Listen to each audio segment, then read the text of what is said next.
We understand you follow rates and currencies and that you're not going in depth when it comes to the credit space, but we have to ask about Evergrande, given that it's now trading in the 20s. How compelling is this story? Yeah, as I said, $20 for a bond is extremely distressed, and prices in a whole lot of default, etc. So it's very hard to ignore prices at those levels, and more importantly for us, it's dragging almost the entire sector down. There is some dispersion amongst prices in the property sector, as you would expect, but a number of potentially higher quality bonds are now trading in the 70s and 80s, and there's potential value there. So, no individual property issuer in China, we say, is systemically important, but the whole property sector itself is. So I think that the troubles that are occurring in Evergrande are representing opportunities across the broader sector. You're broadly overweight to China rates, though. Why? Yes. Yeah, we've been overweight China rates. It's been a top pick of ours for all of this year. Maybe some of the stronger gains, easiest gains have been made, but relative to other large bond markets around the world, we still see room for China rates to gradually decline into 2022. China's economy is slowing. Monetary policy is likely to be slow to aggressively re-stimulate, but nevertheless that's the bias. So the bias is for China rates to be heading lower into 2022, maybe supported by maybe a triple R cut towards the end of this year.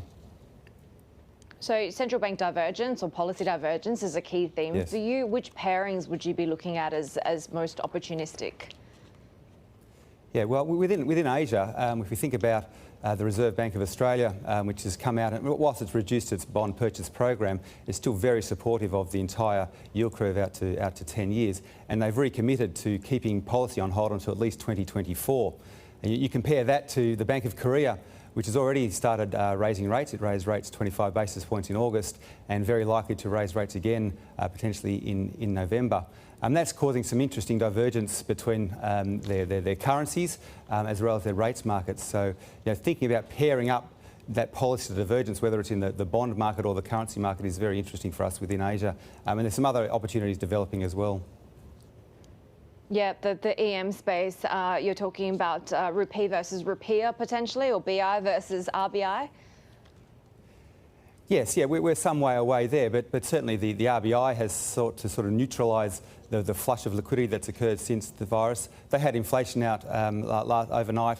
That was a little bit softer than expected. Nevertheless, core inflation in India remains elevated, and the RBI is likely to start thinking about tightening or removing a very easy policy into 2022, where we've got Bank Indonesia, on the other hand, who's continued to commit to even greater purchases of its bond market. So again, you've got policy divergence between Indonesia and India, and that also represents opportunities within the currency space or in fact the bond market. We're seeing large issue pipelines this week following that global trend.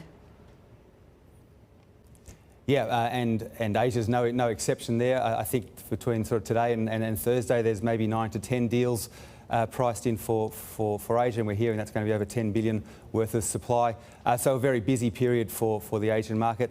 There's a pecking order as to what comes first. So we've already had large Singaporean banks, DBS, Industrial Bank of Korea come, Indonesian sovereign. So the very large, stable issuers tend to come to the market first. And then I guess through time, as that market absorbs that, we'll start to see some more interesting issuers into the rest of the month.